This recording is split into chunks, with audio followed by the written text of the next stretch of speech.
আসসালামু আলাইকুম। সংবাদে আপনাদের সবাইকে স্বাগত জানাচ্ছি। আমি ফিরোজ তোহা। শুরুতেই আরবে কেবলস সংবাদ শিরোনাম জানিয়ে দেব এই মুহূর্তে হাতে পাওয়া সর্বশেষ বাংলা আপডেট সংবাদ। শুরুতেই থাকছে তথাকথিত উন্নয়নের নামে প্রধানমন্ত্রী আপনি এবং আপনার পরিবারের ঘনিষ্ঠ জনকে লুটপাট করার সুযোগ দিয়েছেন বলে অভিযোগ করেছেন বিএনপির সিনিয়র যুগ্ম মহাসচিব অ্যাডভোকেট রুহুল কবির রিজভী। এবারে জানাবো বৃহস্পতিবার যৌথ সভা ডেকেছে ক্ষমতাসীন আওয়ামী লীগ। এতে দলটির সাধারণ সম্পাদক ওবায়দুল কাদের সভাপতিত্ব করবেন। বুধবার দলটির দপ্তর সম্পাদক বিপ্লব বড়ুয়া সই করা এক বিজ্ঞপ্তিতে এ তথ্য জানানো হয়।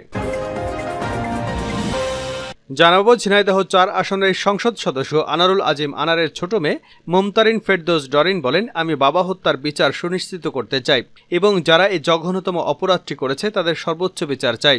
এর জন্য যা যা করণীয়, যা যা করতে হবে, আমি আমার বাবার জন্য, আমি তার সন্তান হিসেবে সবকিছু করতে চাই। জানাবো হৃদয় বিদারক সংবাদ, বজ্রপাতে 2 গরিব কৃষকের 4টি গরুর মৃত্যু। হবিগঞ্জের মাধবপুরে ভারী বর্ষণের সঙ্গে বজ্রপাতে 2 কৃষকের একসঙ্গে 4টি গরু মারা গেছে। এবারে থাকছে 15 লাখে ছাগল কেনা ইফাত আমার ছেলে না, বললেন রাজস্ব কর্মকর্তা মতিউর। এবং সর্বশেষ জানাবো আন্তর্জাতিক সংবাদ, নেতানিয়াহুর ভাষণ বয়কটের ঘোষণা 4 মার্কিন সিনেটরের। মার্কিন কংগ্রেসের একটি যৌথ অধিবেশনে আগামী 24শে জুলাই ভাষণ দেবেন ইসরায়েলের প্রধানমন্ত্রী বেঞ্জামিন নেতানিয়াহু। সেই ভাষণ বয়কটের ঘোষণা দিয়েছেন মার্কিন সিনেটর এলিজাবেথ ওয়ারেন সহ আরও 4 জন। এতক্ষণ শিরোনাম শুনছিলেন, এবার বিস্তারিত। প্রিয় দর্শক, আপনি যদি এই চ্যানেলে নতুন হয়ে থাকেন, ভিডিওটি দেখতে দেখতে চ্যানেলটি সাবস্ক্রাইব করে আমাদের সঙ্গেই থাকুন। আর এই ভিডিও সম্পর্কে আপনি আপনার মূল্যবান মতামতটি কমেন্ট বক্সে জানিয়ে দিন। আর হ্যাঁ প্রিয় দর্শক, জানিয়ে দিন ভিডিওটি কোথা থেকে দেখছেন। উন্নয়নের নামে লুটপাটের সুযোগ দিয়েছে সরকার, রুহুল কবির রিজভী। তথাকথিত উন্নয়নের নামে প্রধানমন্ত্রী আপনি এবং আপনার পরিবারের ঘনিষ্ঠ জনকে লুটপাট করবার সুযোগ দিয়েছেন। তারা গরিব মানুষের জমি জমা আর সম্পদ দখল করেছে। তাছাড়া ডামি সরকারের গণবিরোধী নীতির কারণে জ্বালানি তেল, পানি, বিদ্যুৎ সহ সব জিনিসপত্রের দাম অস্বাভাবিক মূল্য বৃদ্ধি পেয়েছে বলেও অভিযোগ করেন বিএনপির এই সিনিয়র যুগ্ম মহাসচিব। বুধবার সকালে রাজধানীর নয়াপল্টনে এক বিক্ষোভ মিছিল পরবর্তী সংক্ষিপ্ত সমাবেশে তিনি এসব কথা বলেন। তিনি বলেন, গ্রামে বিদ্যুৎ শুধু যায় না, মাঝে মাঝে আসে। কখন আসে তা বোঝার উপায় নেই। গ্রামে যারা ঈদ করতে গিয়েছিলেন তারা এসে অনেকেই বলেছেন যতটুকু আইপিএসের বিদ্যুতের ব্যাকআপ দরকার সেটুকুও পায় না। 15 থেকে 20 মিনিটের জন্য বিদ্যুৎ আসে, আবার চলে যায়। 2 থেকে 3 ঘন্টা পর আধা ঘন্টার জন্য বিদ্যুৎ আসে, তারপর আর খোঁজ পাওয়া যায় না। আপনারা দেখছেন এই ঈদে ঢাকায় গ্যাসের অভাবে মানুষ রান্না করতে পারেনি। বাড়িতে বাড়িতে মাংস নষ্ট হয়ে গেছে। বিদ্যুৎ ও গ্যাসের অভাবে ফ্রিজ চলে না বিদ্যুতের জন্য, আর গ্যাসের জন্য জ্বলে না চুলা।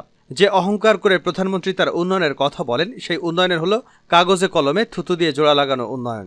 ঠিক শেখ হাসিনার উন্নয়নও তেমন, যার কারণে ধপাস করে শেখ হাসিনার উন্নয়ন মুখ থুবড়ে পড়েছে।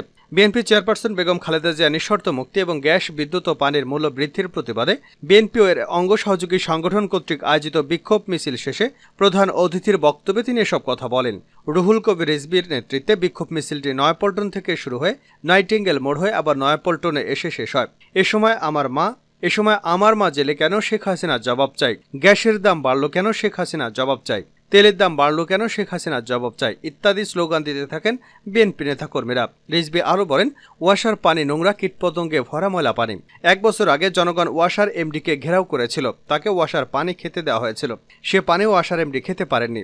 যেই ব্যক্তি পানির দায়িত্বে, তিনি যদি এই পানি পান না করতে পারেন, তাহলে সাধারণ মানুষ এই পানি কি করে পান করবে। তিনি আরও বলেন, তথাকথিত উন্নয়নের নামে প্রধানমন্ত্রী আপনি আপনার পরিবার আর ঘনিষ্ঠ জনকে লুট করার সুযোগ দিয়েছেন। তারা মানুষের জমি জমা আর সম্পদ দখল করেছে। এরা সাধারণ গরিব মানুষের জায়গা জমি দখল করেছে। আজকে পত্র পত্রিকায় তা আসছে। আপনি বলেছেন আপনি কাউকে ছাড়েন না, আপনি তো বেনজিরকে দেশ থেকে পালিয়ে যাবার সুযোগ করে দিয়েছেন। যৌথ সভা ডেকেছে আওয়ামী লীগ। বৃহস্পতিবার যৌথ সভা ডেকেছে ক্ষমতাসীন আওয়ামী লীগ। এতে দলটির সাধারণ সম্পাদক ওবায়দুল কাদের সভাপতিত্ব করবেন। বুধবার দলটির দপ্তর সম্পাদক বিপ্লব বড়ুয়া সই করা এক বিজ্ঞপ্তিতে এ তথ্য জানানো হয়েছে। বিজ্ঞপ্তিতে বলা হয়েছে, বৃহস্পতিবার বেলা 11:30টায় কেন্দ্রীয় কার্যালয়ে আওয়ামী লীগের কেন্দ্রীয় সম্পাদক মণ্ডলীর সঙ্গে ঢাকা মহানগর উত্তর ও দক্ষিণ শাখা এবং সহযোগী সংগঠনের নেতারা 2 সিটির জনপ্রতিনিধিদের যৌথ সভা অনুষ্ঠিত হবে। জানা গেছে, আওয়ামী লীগের প্রতিষ্ঠার হীরক জয়ন্তী উপলক্ষে নানা কর্মসূচি বাস্তবায়ন নিয়ে আলাপ আলোচনা হবে। বাবা হত্যার বিচার সুনিশ্চিত করতে চায় ডরিন। ঝিনাইদহ ৪ আসনের সংসদ সদস্য আনোয়ারুল আজিম আনারের ছোট মেয়ে মুমতারিন ফেরদৌস ডরিন বলেন, আমি বাবা হত্যার বিচার সুনিশ্চিত করতে চাই এবং যারা এই জঘন্যতম অপরাধটি করেছে তাদের সর্বোচ্চ বিচার চাই। এর জন্য যা যা করণীয়, যা যা করতে হবে আমি আমার বাবার জন্য একজন সন্তান হিসেবে, একজন মেয়ে হিসেবে সবকিছু করব। আপনারা দেখেছেন আমার সাধ্য মধ্যে যতটুকু আছে আমি সর্বোচ্চটা করার চেষ্টা করেছি সবসময়। আমার বাবার হত্যার বিচার করতেই হবে। কালীগঞ্জের মানুষ দেখবে আমার বাবার হত্যার বিচার হয়েছে। উপজেলা রাখালগাজী ইউনিয়ন আওয়ামী লীগ আয়োজিত এমপি আনার হত্যার বিচারের দাবিতে মানববন্ধনে এমপি কন্যা ডরিন এসব কথা বলেন। বুধবার দুপুরে ঝিনাইদহ যশোর মহাসড়কের রঘুনাথপুর বাজারের স্থানে এই মানববন্ধনের আয়োজন করে রাখালগাজী ইউনিয়ন আওয়ামী লীগ। ঘণ্টাব্যাপী মানববন্ধনে ইউনিয়ন আওয়ামী লীগের নেতাসহ বিভিন্ন শ্রেণীপেশার মানুষ অংশগ্রহণ করেন। কালীগঞ্জের পৌরসভার মেয়র আশরাফুল আলম আশরাফ বলেন, এমপি আনার হত্যার সঙ্গে জড়িত অনেকে এখন পুলিশের তদন্তে ধরা পড়েছে। বজ্রপাতে 2 কৃষকের 4 গরুর মৃত্যু। হবিগঞ্জের মাধবপুরে ভারী বর্ষণে বজ্রপাতে 2 কৃষকের 4টি গরু একসঙ্গে মারা গেছে। মঙ্গলবার এ ঘটনা ঘটে। গরুর মালিক কৃষকরা হচ্ছেন বাচ্চু মিয়া এবং রকু মিয়া। তাদের বাড়ি উপজেলার বুল্লা ইউপির খাগড়াবাড়ি গ্রামে। বাচ্চু মিয়া জানান, মঙ্গলবার বিকাল 4টায় মাঠের কাছে ঘাস খাওয়া অবস্থায় হঠাৎ বজ্রপাতে 4টি গরু নিহত হয়েছে। এই ক্ষতি কিভাবে সামলিয়ে উঠতে পারবো জানি না। সরকারি কোনো প্রণোদনা পেলে আমরা উপকৃত হতে পারতাম। স্থানীয় ইউপি চেয়ারম্যান মোহাম্মদ মিজানুর রহমান বলেন, 2 কৃষকের 4টি গরু মারা যাওয়ার ঘটনা অত্যন্ত দুঃখজনক। পরিষদ এবং প্রশাসনের পক্ষ থেকে সর্বাত্মক সহযোগিতা করার চেষ্টা করা হচ্ছে। 15 লাখে ছাগল কেনা ইফাত আমার ছেলে না, রাজস্ব কর্মকর্তা মতিউর। ফেসবুকে ভাইরাল হওয়া কোরবানি উপলক্ষে 15 লাখ টাকার ছাগল কিনে আলোচনার জন্ম দিয়েছেন ইফাত নামের এক তরুণ।